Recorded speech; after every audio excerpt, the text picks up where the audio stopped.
என்னை காண்பவரே, தினம் காண்பவரே, ஆராய்ந்து அறிந்திருக்கின்றேன், சுற்றி சுற்றி சூழ்ந்திருக்கின்றேன், ஆராய்ந்து அறிந்திருக்கின்றேன், சுற்றி சுற்றி சூழ்ந்திருக்கின்றேன். நான் அமர்வதும் நான் எழுவதும், நான் அமர்வதும் நான் எழுவதும் நன்றாய் நீர் அறிந்திருக்கின்றீர், நன்றாய் நீர் அறிந்திருக்கின்றீர். என்னை காண்பவரே, தெய்வம் காப்பவரே,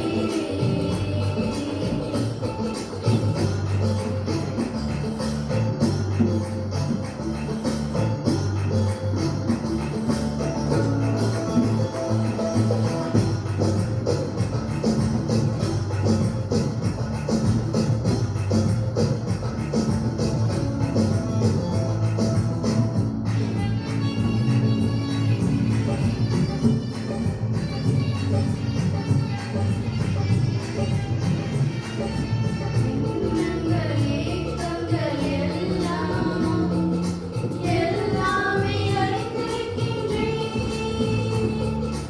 எண்ணங்கள் ஏக்கங்கள் எல்லாம் எல்லாமே அறிந்திருக்கின்றேன். நடந்தாலும் படுத்தாலும் அப்பா நீர் அறிந்திருக்கின்றீர்,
sermon will be taken by Sister Catherine.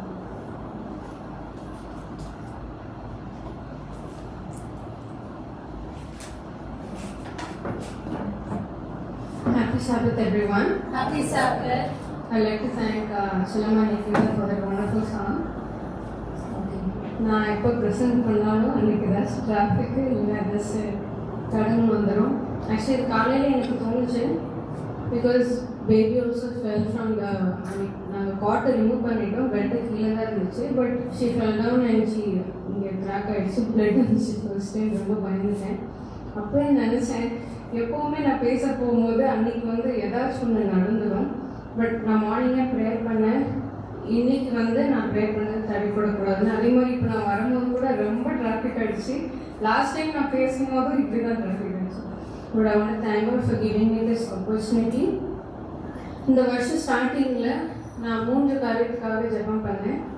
அதில் ஒரு காரியம் வந்து நான் ரொம்ப நாள் ஆச்சு ஏசப்பா பேசி எனக்கு சர்மனுக்கு எனக்கு ஆப்பர்ச்சுனிட்டி கொடுங்கன்னு நான் ட்ரை பண்ணேன். அது இவ்வளோ சீக்கிரம் ஏசப்பா தருவாருன்னு எனக்கு தெரியல. அதுக்காக நான் ஏசப்பாவுக்கு நன்றி சொல்கிறேன். மீதி 2 காரியம் இன்னும் நடக்கும்போது நான் சொல்கிறேன். ஓகே, இன்னைக்கு ஸ்கிரிப்சர் ரீடிங் நம்ம என்ன படித்தோம்னா 1 Samuel chapter 13 verse 19. அதில் ஒரே ஒரு வார்த்தை வந்து நம்ம படிச்சிருப்போம். அது யாராச்சும் எடுத்தீங்கன்னா தமிழில் வாசிங்க. 1 Samuel chapter 13 verse 19. Hebrews 19.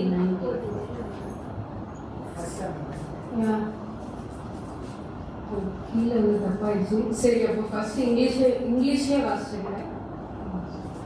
Now there was no smith found throughout all the land of Israel, for the Philistines said, "These the Hebrews make them swords or spears." Okay, so இதில் வந்து பிளாக் ஸ்மித் அப்படின்னு ஒரு வார்த்தை வருது இல்லையா, அதை பற்றி தான் என்னோட இன்னைக்கு செர்மன் அமைய போகுது. பிளாக் ஸ்மித்னா என்னன்னு நினைக்கிறீங்க? உங்களுக்கு எல்லாருக்குமே தெரியும் தான். What do blacksmith do? What do they do? Maybe small children can answer this question. Blacksmith Tamil வந்து கொல்லன் அப்படின்னு இருக்கும். அவங்க என்ன செய்வாங்க?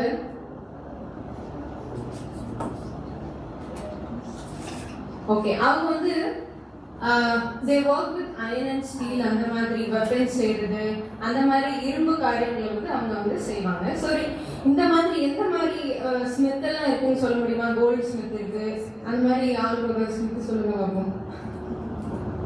பிளாக் ஸ்மித் நான் சொல்லிட்டேன். Okay, silversmith, chain smith, goldsmith, nail smith, நிறைய ஸ்மித் நான் ஆக்சுவலி பார்த்தேன். 20-30 kinds of ஸ்மித்ஸ் இருக்கு. ஓகே, ஸோ பிளாக் ஸ்மித் நான் ஏன் சூஸ் பண்ணேன் அப்படின்னா, இந்த இடத்துல நம்ம 1 Samuel சாப்டர் நீங்க ரீட் பண்ணி பார்த்தீங்கன்னா அது உங்களுக்கு ஏற்கனவே தெரிஞ்ச கதை தான். இதுல வந்து இஸ்ரேலைட்ஸ்க்கும் பிலிஸ்டைன்ஸ்க்கும் போர் நடக்கிற மாதிரி ஒரு சூழ்நிலை இருக்கும். ஸோ இஸ்ரேலைட்ஸும் பிலிஸ்டைன்ஸ்க்கும் நடுவில் ஒரு போர் நடக்கிற மாதிரி ஒரு சூழ்நிலையில் இருக்கும்போது பிலிஸ்டைன்ஸ் என்ன பண்ணுவாங்கன்னா, they make sure that there are no blacksmiths in Israelites. அப்படின்னா என்ன அர்த்தம்? அங்கே இந்த கொல்லன்கள், இந்த வெப்பன்ஸ் செய்கிறவங்க இல்லை அப்படின்னா அந்த இடத்துல வெப்பன்ஸ் இருக்குமா? கத்தியோ ஸ்வோர்ட்ஸோ நம்மளால செய்ய முடியாது. அப்போ செய்யலைன்னா அந்த இடத்துல அவங்களுக்கு ஒரு நம்பிக்கையே இருக்காது. ஐயோ, நம்மக்கிட்ட ஆயுதமே இல்லையே, நம்ம எப்படி போய் சண்டை போட போகிறோங்கிற பயமே ஸ்டார்டிங்கில் வந்துடும். ஸோ அதுதான் அவங்களோட மெயின் ஸ்ட்ராட்டஜியாக இருந்துச்சு. என்னன்னா, அவங்கக்கிட்ட பிளாக் ஸ்மித்தே இருக்கக்கூடாது. அங்கே இருக்கிறவங்க ஒரு ஆயுதம் கூட செய்யக்கூடாத அளவுக்கு அவங்களை வச்சுக்கணும் தான் அவங்க நினைச்சாங்க. சரி, இதை வந்து நான் இந்த ஸ்டோரியை வந்து நான் ஃபுல்லாக சொல்ல போகிறதில்ல. இதில் வந்து நம்ம லைஃப்பில் எப்படி அப்ளை பண்ணலாம் தான் நம்ம பார்க்க போகிறோம். ஸோ இதே ஸ்ட்ராட்டஜி தான் சேட்டன் கூட நமக்கு வந்து யூஸ் பண்ணலாம். எப்படின்னா, எடுத்தோடனே அவன் நம்மளை கொல்றதோ அட்டாக் பண்ணுறதோ பண்ண மாட்டான். எடுத்த உடனே அவன் நம்மக்கிட்ட மெயின் வெப்பன் எது இருக்குதோ we will try to remove that. So வெப்பன்னா நீங்கள் என்ன நினைக்கிறீங்க? எல்லாருக்குமே தெரியும், prayer is our first weapon இல்லையா? அதுதான் ஈஜிப்ட் அம்மா கூட சொல்கிறாங்க. ஸோ அவன் எப்படிலாம் நம்ம அட்டாக் பண்ணுறான் அப்படின்னு நம்ம பார்க்கலாம். So first thing what he attacks is the preparation. பின்னாடி போங்க first one. Okay, the Satan will attack the preparation. So in the war time la, battle time la, first what do? They prepare for the battle la. So இப்போ நம்ம எங்கே இருக்கோம்? உலகத்தில் இருக்கோம். So ஹெவனுக்கு போகிறதுக்கு முன்னாடி இது வந்து நம்மளோட ப்ரிப்பரேஷன் ஃபீல்டு தானே. ஸோ ப்ரிப்பேர் பண்ணும் போதே அவன் நம்மளை அடிக்கணும்னு தான் நினைப்பான். ஸோ நம்மகிட்ட வெப்பன் இல்லைன்னா there will be no If there is no defense, then there is no protection also. அதுதான் அவனோட மெயின் கோலே. ஸோ எப்படி நம்மளோட ப்ரிப்ரேஷன் அவன் எடுப்பான், எப்படி ப்ரேயரே அவன் பண்ணக்கூடாதுன்னு நினைப்பான் அப்படின்னா, நம்மளை ரொம்ப பிஸியாக வச்சுக்கிடுவான். ரொம்ப will be two busy to pray, family prayer பண்ண நம்மளுக்கு டைம் இருக்காது. இல்லைன்னா யாருக்காச்சும் சிக்காக இருக்க நேரத்தில் நம்மளுக்கு வந்து ஃபேமிலி ப்ரேயர் பண்ண தோணாது, நமக்கு ஏன் எவ்வளோ சிக்காச்சு அப்படின்னு தோணும். இல்லைன்னா சர்ச்சில் வந்து ஏதாச்சும் ஒரு ப்ராப்ளமை கொண்டுட்டு வந்து பைபிள் ஸ்டடியில் இந்த மாதிரி சர்ச் ரிலேட்டடாக ப்ரேயர் ரிலேட்டடாக எல்லாமே வந்து அவன் வந்து க்ளோஸ் பண்ணணும் தான் பார்க்குறான். ஸோ இது ஈஸியாக நம்ம என்ன எழுதிக்கிறாங்க அப்படின்னா, Satan well knows that all whom he can lead to neglect prayer and searching of the scriptures will be overcome. அப்படின்னா கடைசி காலத்தில் யாரெல்லாம் சீக்கிரமாக டு நெக்லெக்ட் ப்ரேயர், அவங்களுக்கு ப்ரேயர் பண்ண இப்போ என்னைய வந்து கேத்ரினை சீக்கிரமாக அவளை வந்து ப்ரேயர் பண்ண விடாத மாதிரி அவங்களால பண்ண முடியும் அப்படின்னா, அவன் வந்து என்னை சீக்கிரமாக ஓவர் கம் பண்ணிடுவான். It will be easy for him to overcome me only by neglecting prayer and reading the scriptures. இப்போ ஜெஸ்ராஸ் இருக்கிறவங்க எங்கள் அப்பா அவர் ஏதாச்சும் ஒரு இது பண்ணி அவரை ப்ரேயர் பண்ண விடக்கூடாது, ஸ்கிரிப்சர் ரீடிங் வந்து பண்ணக்கூடாதுன்னு பண்ணாலும் அவர் ஜெயிச்சில் வந்து இருக்கும். So first what he is attacking is அவர் ப்ரிப்பரேஷன். ஸோ பேட்டில் ஃபீல்டில் ஃபர்ஸ்ட் ப்ரிப்பரேஷன் இல்லையா, அதே மாதிரி நம்ம ப்ரிப்பரேஷனையும் அவன் வந்து க்ளோஸ் பண்ணணும்னு பார்க்குறான். Second one, Satan attacks the purpose. So what was the purpose of that blacksmith? அவரோட நோக்கமே என்னன்னா ஆயுதம் செய்யணும், ஃபைட்டிங் பர்பஸ்க்கு கொடுக்கணும், அந்த சண்டைக்கு அவர் செஞ்சு கொடுக்கணும். இப்போ நம்மளோட பர்பஸ் என்ன இந்த உலகத்துல நமக்கு தெரியும், to bear fruit, to do good things அப்படிதான் நம்ம இருக்குது. ஸோ இப்போ ஒரு இரும்பு வந்து கிரவுண்ட்ல சும்மா கிடந்துச்சுன்னா அது யாருமே நம்ம வந்து கண்டுக்க மாட்டோம், இட் இஸ் யூஸ்லெஸ். பட் அந்த அயன் வந்து நம்ம ஃபயர்ல காமிச்சு ஒரு வெப்பனா மாற்றி அதை ஃபைட்டிங்க்கு அனுப்பும் போது அது ஒரு யூஸ்ஃபுல்லான பொருளாக மாறுது இல்லையா. அதே மாதிரி நம்ம வந்து சும்மா வந்து சர்ச்சில் உட்காடுறோம், ஏனோ தானும் வரோம், பாடுறோம், ப்ரே பண்ணுறோம் அப்படின்னா he'll be very happy. But நம்ம சர்ச்சில் ஆக்சுவலி நிறைய பேர் ஊழியம் செய்கிறீங்க, அதுக்காக நான் கர்த்தரை சோஸ்திருக்கிறேன். ஆனால் இப்போ நம்ம ஊழியம் செய்ய போகிறோம், களத்துக்கு இறங்குறோம், ஒருத்தவங்க சிக்கா இருக்கிறாங்க, ஹிந்துவாக இருக்கிறாங்க, மாற்ற போகிறோம் அப்படின்னா அவனுக்கு டென்ஷன் வரும். So he'll attack at purpose, அதுதான் அவனோட மெயின் டார்கெட்டே. இதே மாதிரி தான் அந்த பிலிஸ்டைன்ஸ் கூட நினைச்சாங்க, அதனால தான் அவங்க வந்து பிளாக் ஸ்மித்தை ரிமூவ் பண்ணணும்னு நினைச்சாங்க. Third one is Satan attacks the perseverance. Perseverance-னா தமிழ்ல விடாமுயற்சின்னு சொல்லலாம், இல்லை சகிப்புத்தன்மைன்னு சொல்லலாங்க. நமக்கு ஏதாச்சும் ஒரு கஷ்டம் வரப்போ, இப்போ யோகுன்னு எடுத்துக்கிட்டிங்கன்னா அவருக்கு ரொம்ப கஷ்டம் இருந்துச்சு. At some point of time அவர் ஒய்ஃபே சொல்லிட்டாரு, இன்னும் எதுக்கு கடவுள் பிடிச்சிட்டு இருக்கு, you have to like let you God go அப்படின்னு சொன்னார். அவர் வந்து அதை பர்சீவர் பண்ணார்ல, அவர் கடைசி வரைக்கும் அதில் இருந்தார். நம்மளும் அந்த மாதிரி சில சூழ்நிலை வரும்போது சில நேரம் பர்சீவர் பண்ணுவோம், சில நேரம் நம்மளுக்கு மனசு உடஞ்சி போயிடும். நம்ம வந்து சகித்தன்மை இருக்கா அப்படின்னா கேள்விக்குறிதான். ஆனால் ஈஸியாக நம்ம என்ன சொல்கிறாங்கன்னா, நம்ம ஹியூமனாக இருக்கிற வரைக்கும் டிஸ்கரேஜ்மெண்ட் கண்டிப்பாக வரும், டெம்ப்டேஷன்ஸ் வரும்.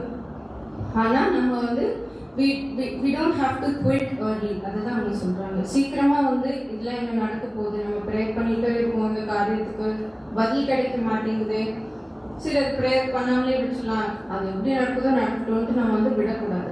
எத்தனை வருஷம் ஆனாலும் எந்த காரியத்துக்காக நம்ம வந்து விடாமல் ஜெபிக்கிறோமோ, இப்போ ஒரு நம்ம ஃபேமிலியில் ஒரு குடிகாரங்க இருக்காங்க, அவங்களுக்காக நம்ம ஜெபிக்கிறோம்னா அவர் உடனே மாற மாட்டார். ஆனால் நம்ம ஜெபம் பண்ணிகிட்டே தான் இருக்கணும், அந்த ஆத்மா ரட்சிக்கப்படணும் அப்படிங்கிறதுக்காக. அதனால நம்ம பெர்சிவியரன்ஸை வந்து நம்ம காத்துக்கொள்ளணும். ஆனால் தேர்ட் பாயிண்ட் அதை எதை அட்டாக் பண்ணுறான்னா பெர்சிவியரன்ஸை, விடாமுயற்சியை தான் அவன் வந்து அட்டாக் பண்ணணும்னு நினைக்கிறான். ஸோ இந்த ஸ்டோரியில் எப்படின்னா, இந்த பிலிஸ்டைன்ஸ் வந்து ஃபர்ஸ்ட் அந்த வெப்பன் இல்லாமல் பண்ணாலே அவங்களோட மைண்ட் செட் எப்படி இருக்குன்னா, வெப்பனே இல்லை, நம்ம எதுக்கு போய் சண்டை போடணும், they'll grow weary இல்லையா, they'll try to quit, எதுக்கு நம்ம சண்டை பேட்டிலுக்கே எதுக்கு போகணும் அப்படின்னு தான் நினைப்பாங்க. ஸோ அதுதான் அவனோட தேர்ட் பாயிண்ட்டே. நிறைய பாயிண்ட்ஸ் இருக்குது, பட் நான் இந்த மெயின் பாயிண்ட்ஸ் 3 பாயிண்ட்ஸ் வந்து உங்களுக்கு இப்போ சொல்லியிருக்கேன். இப்போ நான் இதை ப்ரிப்பேர் பண்ணிட்டு இருக்கும்போதே எனக்கு ஒரு யோசனை வந்துச்சு, ஸ்ட்ரைக் ஆச்சு. இது கரெக்டாக இல்லையான்னு தெரியல. நம்ம ஸ்பைசர் காலேஜ் இருக்கு இல்லையா, அது எந்த பர்பஸ்க்காக பில்ட் பண்ணப்பட்டது? தியாலஜி தான் ஃபர்ஸ்ட். அதான் அப்போ நான் யோசிச்சுட்டு இருக்கும்போது எனக்கு அதுதான் மைண்டில் இருந்துச்சு, இந்த எக்ஸாம்பிள் ஏன் சப்பா எனக்கு ஞாபகம் வருது அப்படின்னு. பட் இப்போ பார்த்தீங்கன்னா அதோட பர்பஸ் ஃபுல்ஃபில் ஆயிருக்கா அப்படின்னா கெட்டிங் லெஸ்ஸர். அது எனக்கு கொஞ்சம் சங்கடமாக இருந்துச்சு. அதே மாதிரி பாஸ்டர்ஸ் ரொம்ப கம்மியாக படிக்க வராங்க, அப்படியே அவங்க என்னது ஸ்பான்சர் பண்ணி படிக்க வைக்கிறது கூட கம்மியாகுது. அது வந்து எனக்கு கொஞ்சம் கஷ்டமா இருந்துச்சு. ஸ்பைசர் காலேஜ் சொல்லணுமா வேணாமான்னு எனக்கு யோசனை இருந்தது. But that was a perfect example for this. Satan is doing all his work to attack all the preparation, all the purpose. அந்த காலேஜ் எதுக்காண்டி ப்ரிப்பேர் பண்ணப்பட்டதோ, எந்த பர்பஸ்க்காக பில்ட் பண்ணப்பட்டதோ அது இப்போ குறைஞ்சிட்டே வருது. ஸோ அந்த இன்ஸ்டிடியூஷனே அவன் காலி பண்ணுறான் அப்படின்னா நம்ம சர்ச், சின்ன சர்ச்சோ பெரிய சர்ச்சோ ஃபேமிலியோ இண்டிவிஜுவலோ அவங்களுக்கு ஈஸியாக வந்து அட்டாக் பண்ண முடியும். பட் அதை எப்படி ஓவர் கம் பண்ணலான்னு இயேசப்பா நமக்கு கற்றுக் கொடுக்க போகிறாரு. Okay, so how do we overcome these attacks, அதுதான் இப்போ நம்ம பார்க்க போகிறோம். First one is we need to protect our preparation. இப்போ டீச்சராக இருக்கும், ஒரு கிளாஸ் ரூம் போகிறதுக்கு முன்னாடி we prepare the lesson plan.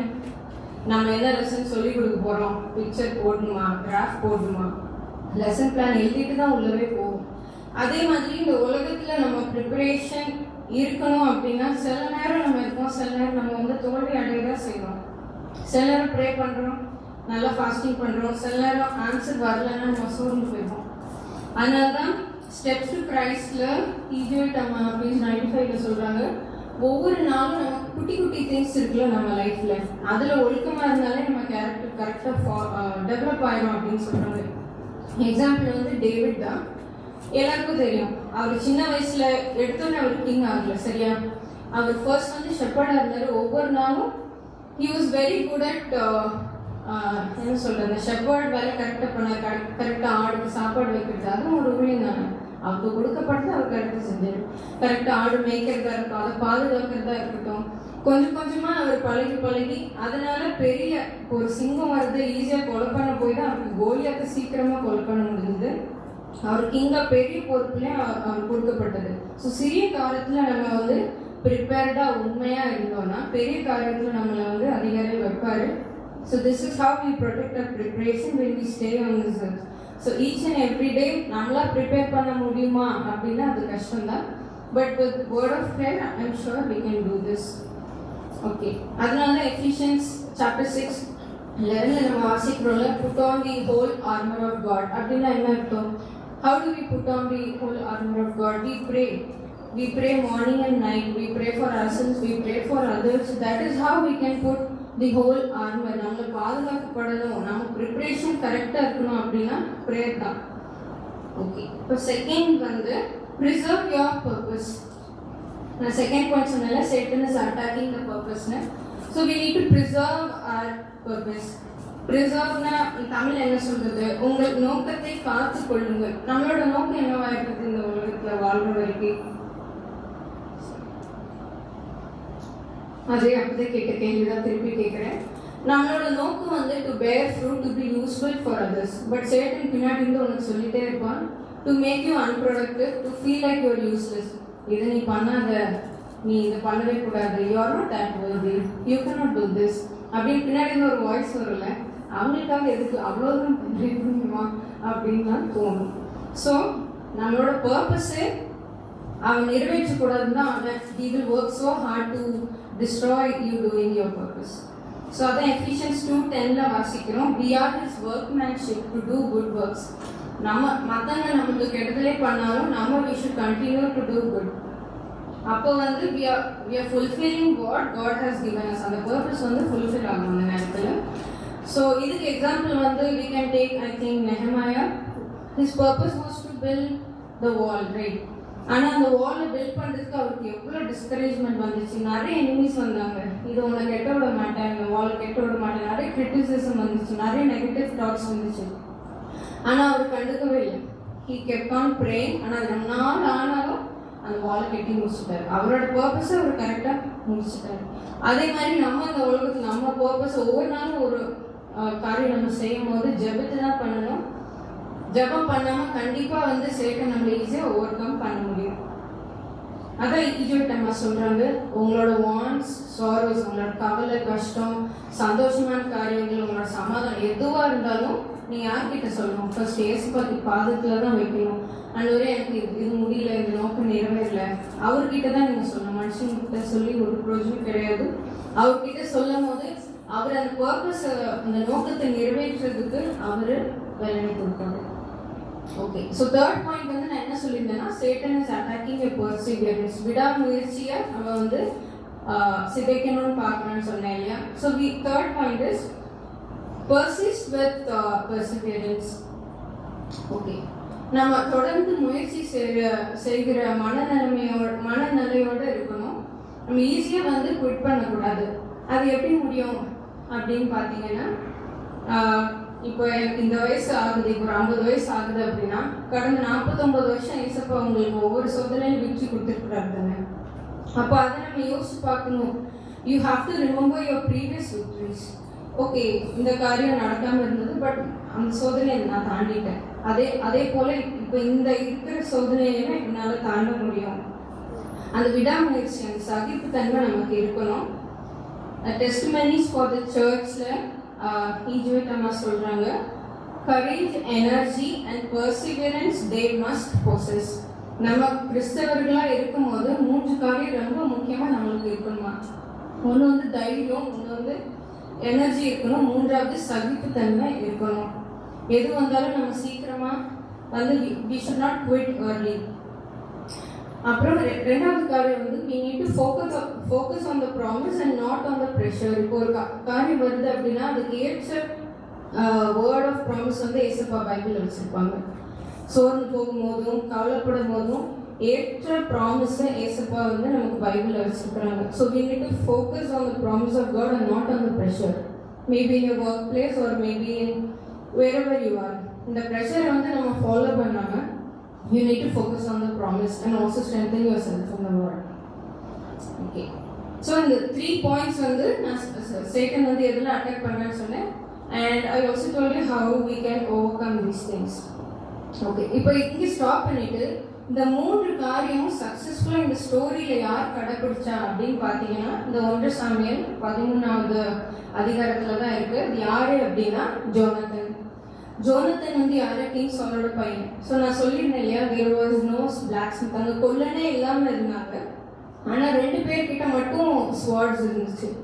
ஒன்று வந்து கிங் சால் கிட்ட இருக்கும், இன்னொன்று வந்து ஜோனத்தன் கிட்ட இருக்கும். ஜோனத்தன் வந்து சும்மா அவர் அந்த இடத்துல உட்கார மாட்டார். அவங்க அப்பாவுக்கு தெரியாமலே இன்னொருத்தரை கூப்பிட்டுட்டு அந்த பிலிஸ்டீன்ஸ் இருக்கிற இடத்துக்கு அவர் போயிடுவார். So he's prepared. அவர் பயந்துட்டு உட்காரு, ஹீஸ் ப்ரிப்பேர்டு. அதுக்கப்புறம் he knew his purpose. அவரோட பர்பஸ் என்ன? அந்த பிலிஸ்டீன்ஸை கொல்லணும் அப்படின்ட்டு அவர் மைண்டில் செட் பண்ணிட்டார். So he was not scared at all. அவரோட பர்பஸ் அவர் நம்ம அப்பாட்டே கூட சொல்லாமல் தேவன் நமக்காக இருக்கிற, மேபி நம்மக்கிட்ட ஃபியூ பீப்புள் இருக்கலாம், கம்மியாக பீப்புள் இருந்தாலும் சரி, நிறைய பீப்புள் இருந்தாலும் சரி, ஏசப்பா பிலிஸ்டைன்ஸை நம்ம கையில் ஒப்பு கொடுக்கறதுக்கு அவர் வல்லவராக இருக்கிறாருன்னு அவர் தைரியத்தோட போறாரு. 3வது காரியம் என்ன அப்படின்னா, he persevered. இந்த கஷ்டமான சூழ்நிலையில கூட நம்ம அப்பாவே அங்கே போய் சண்டை போடல, நம்ம இந்த இடத்துல உட்காந்துக்கலாம்னு அவர் உட்காரல. அவர் தைரியமா அந்த இடத்துக்கு போறாரு. he did not quit early. அதை தான் நான் சொல்ல வரேன். ஸோ இவர் இப்படி போறதுனால அங்கே என்ன நடந்துச்சு அப்படின்னு பார்த்தீங்கன்னா, யாராவது வாசிங்க 1 Samuel chapter 14, 1 Samuel chapter 14, 13 to 14. 1 Samuel chapter 14 verses 13 to 14. And Jonathan climbed up upon his hands and upon his feet, and his armbearer after him. And they fell before Jonathan, and his armbearer slew after him. Okay, yeah. And that first slaughter which Jonathan and his armbearer made was about 20 men. Okay, thank you. So 1 Samuel chapter 14ல பார்க்குறோம், verses 13-14. அவர் தைரியமா போறாரு. கும்பலா போறாரா தனியா போறாரா? ஒரே ஒருத்தர் தான் கூட்டிட்டு போறாரு. தைரியமா போறாரு. அந்த இடத்துல ஒரே டைம்ல 20 பேர் அவர் கொன்றாரு. ஸோ இந்த ஸ்ட்ரென்த் எங்க இருந்து வந்ததுன்னா, of course from God. And God gave victory. நீங்க அப்படியே இந்த ஸ்டோரியை படிச்சுட்டு போனீங்கன்னா, இது பெரிய ஒரு ஸ்ட்ரென்த்தே கிடையாது, இந்த மெயின் ஸ்ட்ரென்த்தே கிடையாது. ஆனாலுமே இந்த பேட்டில் அவங்க வின் பண்ணிடுவாங்க. காரணம் பிகாஸ் ஆஃப் ஜோனத்தன். அவருக்கு இருக்கிற தைரியம், அவர் கடவுள் மேலே வச்சிருக்கிற நம்பிக்கை, அவருக்கு இருக்கிற சகிப்புத்தன்மை தான். அதான் அவர் கடைசியா சொல்றாரு. 1 Samuel chapter 14 verse 23 வாசிங்க. 1 Samuel chapter 14 verse 23. The Lord freed Israel that day. The battle passed over unto Bethel. So கடைசியில் என்ன ஆகுது? ஏசப்பா வந்து பிலிஸ்தீயர்களை இஸ்ரவேல் கையில ஒப்பு கொடுத்துட்டாரு. அதான் அவங்க சந்தோஷமா சொல்றாங்க, my God saved us that day அப்படின்னு அவங்க சொல்றாங்க. and God gave victory. Okay, இப்போ இதுல இருந்து நம்ம என்ன படிச்சுக்கலாம் அப்படின்னா, இது ஒரு ஸ்டோரியா நம்ம சிம்பிளா முடிச்சிருந்தா கூட ஜோனத்தனோட மைண்ட் செட் எப்படி இருந்திருக்கும்னு நம்மளாம் யோசிச்சு பார்க்க முடியும். சிறு ஒரு வாலிப பையன் தான், அப்பா கிட்ட கூட சொல்லாம அவர் தைரியமா போறாரு, ஜெயிச்சும் காமிச்சிடுறாரு. இப்போ இதை நம்ம எப்படி கம்பேர் பண்ணலாம் அப்படின்னா, நெக்ஸ்ட் ஸ்லைட் போங்க. Desire of Agesல பேஜ் 338 நம்ம சொல்றாங்க, the darkest hour of the night is just before the dawn அப்படின்னா உங்களுக்கு மீனிங் ஏற்கனவே புரிஞ்சிருக்கும். ஒரு வெளிச்சத்துக்கு முன்னாடி காலையில பகலாகுதுன்னா ஒரு நைட்டு கடந்து தான் நம்ம போறோம். அதே மாதிரி இந்த பிலிஸ்டீன்ஸ் கொலை பண்ற வரைக்கும், ஜெயிக்கிற வரைக்கும் இஸ்ரவேலர்கள் கண்டிப்பா பயத்துல தான் இருந்திருப்பாங்க. அது அவங்களுக்கு ஒரு இருளான சூழ்நிலையா இருந்திருக்கலாம். ஆனா வெற்றி வரப்போ ஒரு வெளிச்சமா அவங்க ஹாப்பியா இருந்தாங்கல்ல. Yes, God saved us that day அப்படின்னு சொன்னாங்க. இதை நம்ம லைஃப்ல எப்படி அப்ளை பண்ணலாம் அப்படின்னு பார்த்தீங்கன்னா, இது எனக்கு இப்படிதான் தோணுச்சு. இப்போ நம்ம இந்த உலகத்துல இருக்கோம், நம்மளை சுற்றி டார்க்னஸ் தான் இருக்கு. குட் நியூஸ், ஒரு நியூஸ் சேனல் ஓப்பன் பண்ணா கூட ஒரு நல்ல செய்தி கேட்கறதுக்கு ரொம்ப கஷ்டமா இருக்கு. அப்போ ஒரு இருளான சூழ்நிலையில தான் நம்ம இருக்கோம். அப்போ வெளிச்சம் எப்போ வரும் அப்படின்னா, அது ஏசப்போட செகண்ட் கம்மிங்ல தான். அவர் தான் நம்மளுக்கு வெளிச்சம். அதை நம்ம பார்க்கணும் அப்படின்னா இந்த டார்க் ஆற நம்ம கடந்துதான் ஆகணும். ஆனா எப்படி கடக்கணும் அப்படின்னா, நான் சொன்ன இந்த 3 பாயிண்ட்ஸை வச்சுதான் நம்ம ப்ரிப்பேர்டா இருக்கணும், நம்ம பர்பஸை தெரிஞ்சு நடக்கணும், நம்ம பர்சிஸ்டண்டா நம்ம பர்சிவியர் பண்ணணும். அதுதான் முக்கியம். ஸோ ஏசப்பா 2வது வாட்டி வரும்போது, ஐயோ ஏசப்பா வந்துட்டாரு, நான் இன்னும் ரெடி ஆகலையே அப்படின்னு நம்ம சொல்ல முடியாது. அவர் வரும்போது நம்ம தைரியமா, yes God has come, he's coming to come to take me home அப்படின்னு தைரியமா நம்ம சொல்லுவோமா? நம்ம இன்னும் ப்ரிப்பேர்டாகவே இல்லை. அதனால தான் நான் சொல்ல வரேன், ஒவ்வொரு நாளும் we need to be prepared. நம்ம உலக காரியத்தில் நம்ம வந்து ரொம்ப மூழ்கி போயிடக்கூடாது. நம்ம யோசனை, நம்ம சிந்தனை, நம்ம பேசுறது கேட்கறது எல்லாமே ஏஞ்சல்ஸ் பக்கத்துல இருந்து நோட்டீஸ் பண்ணிட்டு தான் இருக்காங்க. அதனால ஒவ்வொரு நாளும் நம்ம ப்ரிப்பேர்டா இருக்கணும், நம்ம பர்பஸை தெரிஞ்சுக்கணும், சகிப்புத்தன்மை இருக்கணும். சரி, இது நான் ஏன் இந்த டாபிக் சூஸ் பண்ணேன் அப்படின்னா, ரெஸ்டோர் த பிளாக்ஸ்மித்.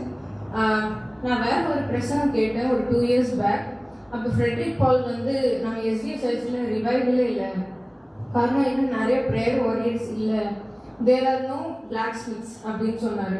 அதுலேருந்து தான் எனக்கு இந்த டாப்பிக்கே கிடைச்சிச்சு. That means we need to restore the blacksmith, we need to restore the prayer smith, we need to restore the Bible smith, we need to restore the faith smith. அப்படின்னா ஜபம் என்கிற கொல்லன், நம்ம ஜபிக்கிற வீரர்களாக நம்ம இருக்கணும், வேதாகம கொல்லனா நம்ம இருக்கணும், வேத வாசிப்பு நம்ம ஜாஸ்தியாக இருக்கணும், விசுவாச கொல்லனா நம்ம இருக்கணும்.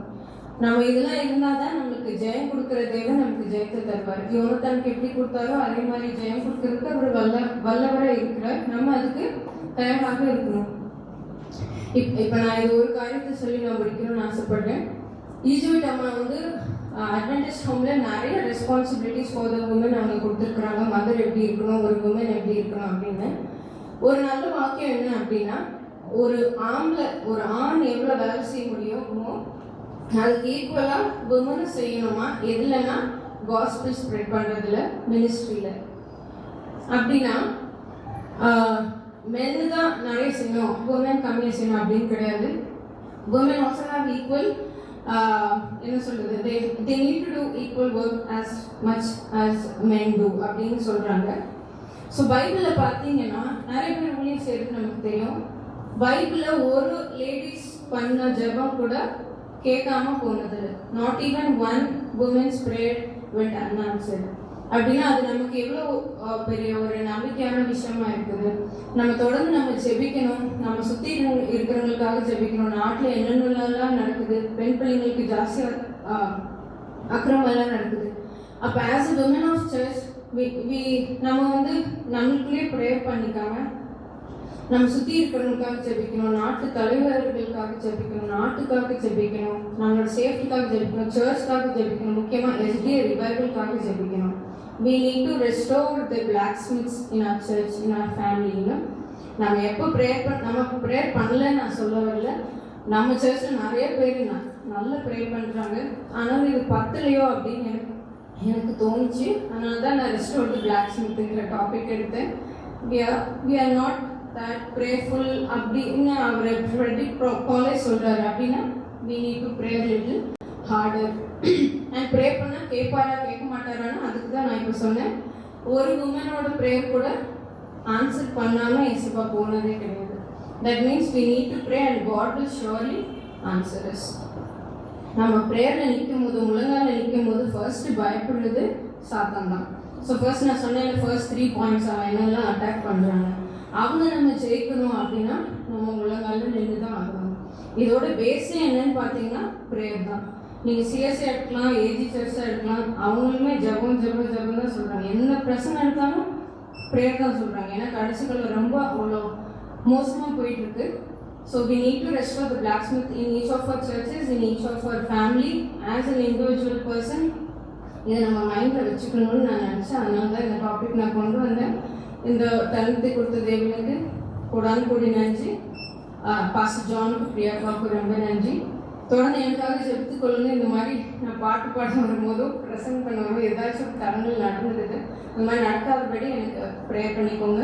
இந்த காரியம் உங்களுக்கு எனக்கு பிரயோஜனமாக இருந்தது என்று நான் கர்த்தருக்குள்ளாக விசுவாசிக்கிறேன். நம்ம அனைவரையும் கர்த்தர் தாமே ஆசீர்வதிப்பார்கள்.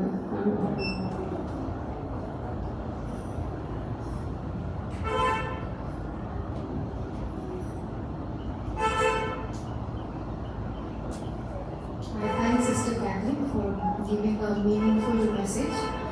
For his closing song, let's all rise up and sing song 71 from the big song book. Let's all rise up. Meanwhile, the offering will be taken.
ஜெபிப்போம். மகாக்கிருபையும் நிறைந்த எங்களுடைய அன்பார்ந்த தந்தையே, இந்த ஓய்வு நாளில் தாங்களுடைய பாதத்தை வணங்குகிறோம் ராஜா. கடந்த வாரம் நாட்கள் முழுவதும் எங்களை கண்மணிகளை போல ஆசீர்வதித்து எங்களை கவலையிலும் கண்ணீரிலும் துன்பத்திலும் எல்லாம் தடுத்து எங்களை இந்த உங்களுடைய வாசலில் நாங்கள் வந்து நின்று கொண்டிருக்கிறதாலே அப்பா தொடர்ந்து எங்களை ஆசீர்வதி. இந்த ஓய்வு நாள் என்ன என்று கற்றுக் கொடுத்ததுக்கு நன்றி ராஜா. அப்பா நாங்கள் அதன்படி நடக்க வேண்டியதாலே அப்பா அது மட்டும் இல்லாமல் உங்களுடைய மகளை நல்ல மெசேஜ் கொடுத்ததுக்கு நன்றி ராஜா. நல்ல மெசேஜ் பண்ணி கொடி நன்றி ராஜா. அப்பா அந்த மெசேஜ் படி நாங்கள் நடக்க வேண்டும். அதன்படி நாங்கள் நடப்பதற்கு எங்களுக்கு உங்களுடைய ஆசீர்வாதம் தேவை ராஜா. அப்பா அதனால் நாங்கள் காதில் கேட்டுவிட்டு அந்த வார்த்தையை நாங்கள் விட்டு விடாமல் எங்களை பார்த்து கொள்வோம் ராஜா. எப்பொழுதுமே உங்களுடைய பாதப்படையில் நாங்கள் இருக்க வேண்டும் இதாவே. அப்பா இங்கே வந்துக்கிற எல்லோரும் குழந்தைலேருந்து பெரியவர்கள் அனைவரும் ஆசீர்வதிகள் ராஜா. அப்பா அடுத்த நாள் மறுநாள் ஓய்வு நாளில் நாங்கள் உங்களுடைய ஆராதனை கலந்து கொள்வதற்கு எங்களுக்கு வாய்ப்பு தாரும் ராஜா. நாங்கள் நிறைவா தொடர்ந்து எங்களுடைய பாவத்தை உங்களுடைய பாவத்திலே மன்னிக்க வேண்டுகிறாவே. அப்பா எங்களை ஆசீர்வதிங்கள், எங்களை வழி நடத்துங்கள், உங்களை கட்டளைகளை கை கொள்ள வேண்டும் என்று கர்த்தராக இயேசுவின் நாமத்தினால் ஜெபித்து நல்ல வரணுத்தார்.